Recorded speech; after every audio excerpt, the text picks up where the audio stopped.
So we're going to start with some wonderful ingredients like onion powder, garlic powder, black pepper, basil, oregano. I've got flour here to make my dumplings and EVOO. I've got sweet potatoes, Yukon gold potatoes, sweet red peppers, red onions, celery, and here's one of my favorites, garlic and ginger together mixed in the mortar. So good. I've got carrots and beets and spring onions, garam masala, all these wonderful herbs and spices, ground cardamom, coconut aminos, sea salt, basil, and my own special mix of seasonings. So here's my pot getting ready for my soup. I've got basil in this pot. There's a little extra salt there. There's EVOO and my own homemade herbs and spices there. And I just warmed up the spices in the pot and I've included everything, and there's my favorite, the garlic and ginger. This mix of garlic and ginger, I'm telling you, you've got to add it to your soups, your stews. It will just give such a great and wonderful, amazing flavor. Back there you saw my red cabbage, and here are my beets boiling away briskly. Oh my goodness, but do you see all these colors? Orange, yellow, green, red. It just looks so good. Now this is my pan. I'm preparing for my collard greens. I have coconut aminos, EVOO, garlic and ginger. I've got some onions sliced up there. Right there are my herbs and spice mix that I mixed together myself, and sun-dried tomatoes. And I'm going to heat all of this up before adding my collard greens to the pan.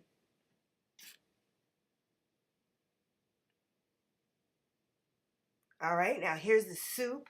I just wanted to check on this, and it is coming together very nicely. The carrots, the sweet potatoes. Look, I'm trying to add coriander to my soup, and I spilled coriander all over the counter and the stove. Oh gosh. Anyway, there's the cabbage there, and here are my herbs and spices heating up nicely. And I just wanted to reach back here and check on my beets. I should have had a pot holder. That was hot. But I am heating my herbs and spices, my onions, and sun-dried tomatoes, or blooming my spices. Usually you can either dry bloom or you can bloom it with the oil of your choice. Here I'm using EVOO. Dry blooming is just putting your herbs and spices into a pan with no oil or any type of liquid. So here I've added in my collard greens, and I just rolled them up like a big collard green cigar and then just started slicing them. There's the rest of them, and I will cover this for about 10, maybe 15 minutes until they turn that bright green, and then they're ready. You can cook them for as long or as little as you like, but I'm telling you, they're much better when they are crunchy and have a nice texture to them. All right, so there's that bright green I'm looking for. The onions are done, and the collard greens are ready to be served. Those were my dumplings that I'm adding to my dumpling soup. Now, this was supposed to be black bean paste soup. If you'd like that recipe, I do have a video called Black Bean Paste Soup. I went to reach for a can of beans, and I had none. And all I had were my dry beans. Well, I just opted to leave the soup just like this, and baby, let me tell you, it was so good. From the cardamom, the coriander, and all the other herbs and spices that were in there, it was absolutely amazing. And I love the fact that I'm in control of how my things taste based on the spices and herbs that I choose to use. Now here I am starting to work with my persimmons. It's November and it is persimmon time. I love persimmons. They are naturally sweet and delicious. You have to do very little to them to appreciate them. Now there's two types of persimmons. You have your high chia persimmon, and you have your fuyu persimmon. This is the fuyu, and this is the one that I prefer. The high chia has a very astringent quality about it, and when you bite it into it, it kind of makes your mouth draw inward, and you're like,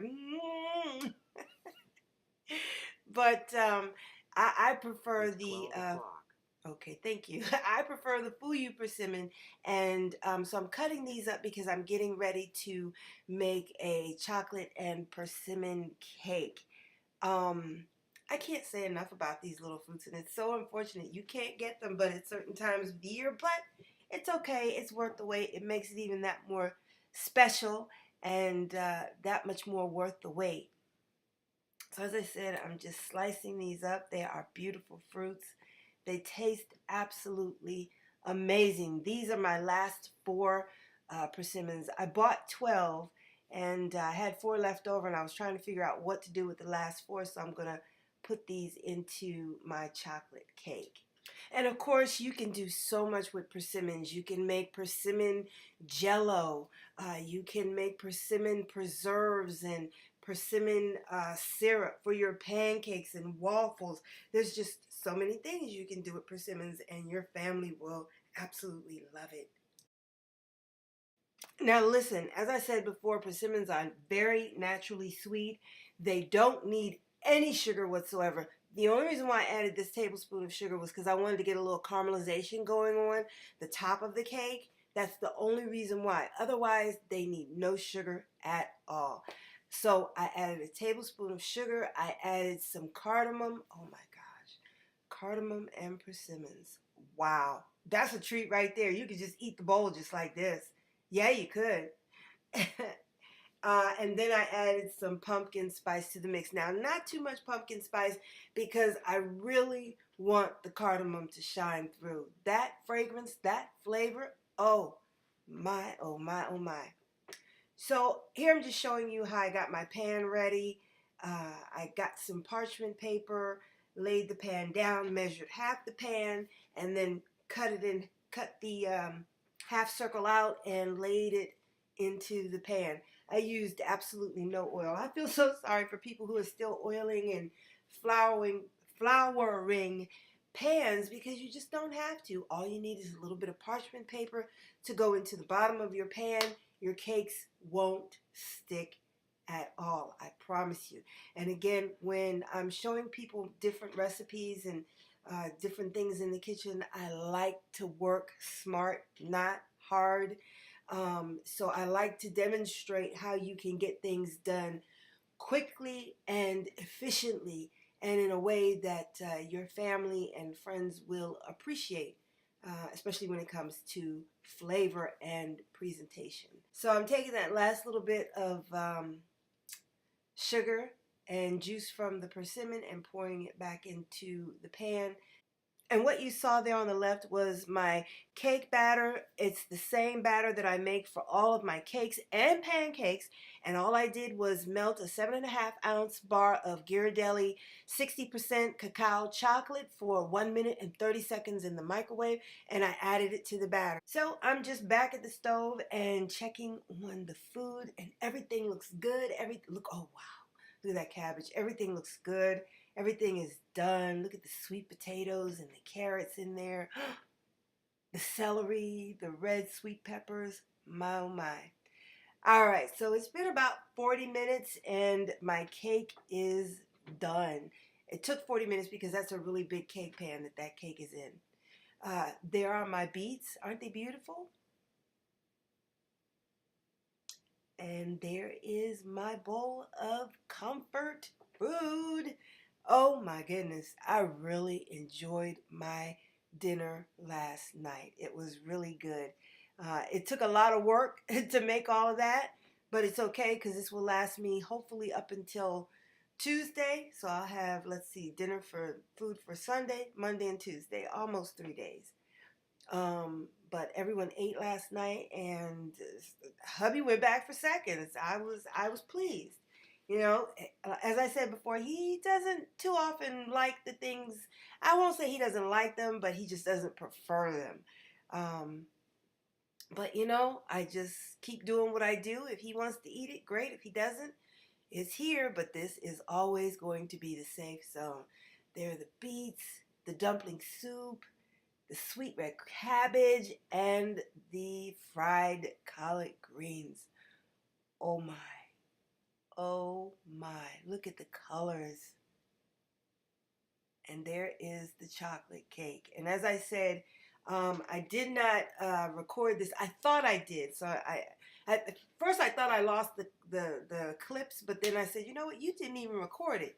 So I can do it again, but as I said, if you look at any one of my cakes and the recipes on them, I use the same recipe. I just added a chocolate bar. That was the only difference. And I put the persimmons in the bottom of the pan. That was it. It's still the same recipe. So here I'm just showing how easily the cake comes out the pan. I just shook the pan up and down a few times just to see if it was loose, and it was. And the cake comes right out. There's a little bit left around the edges, but that's okay. It doesn't change the appearance of the cake. It doesn't look messed up. It's still pretty, and you'll see that in just a second. I love doing this part right here. This is what I call the big reveal. So I go all the way around the cake and lift up the sides, and then I will come back and lift the paper off the entire center of the cake.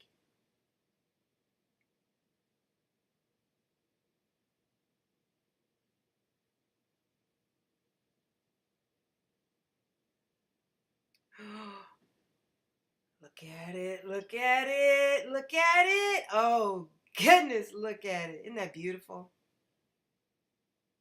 Chocolate and persimmon. And let me tell you something, y'all. Those persimmons were so good with the chocolate. Oh gosh, you can't go wrong with persimmon. You just can't.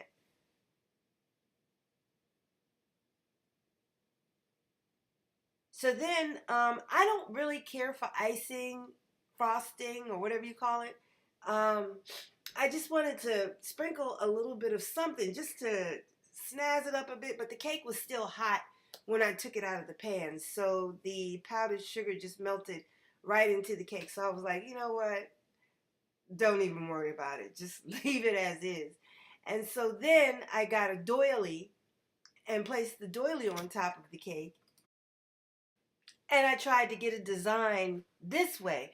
But if you're going to do this, you can do it, but you have to wait until the cake is completely cooled. If you don't wait until the cake is cooled, the confectioner sugar is just going to melt right into the cake and you won't see the design. So this was really a waste. Not a waste because, you know, we're still going to eat the cake.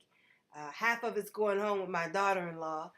But yeah, wait until the cake cools off. I was being impatient. But either way, the cake was absolutely delicious. It was moist. It was oh so rich and just, it was great. It was really, really good. And that's why it has to go out of here because I know me.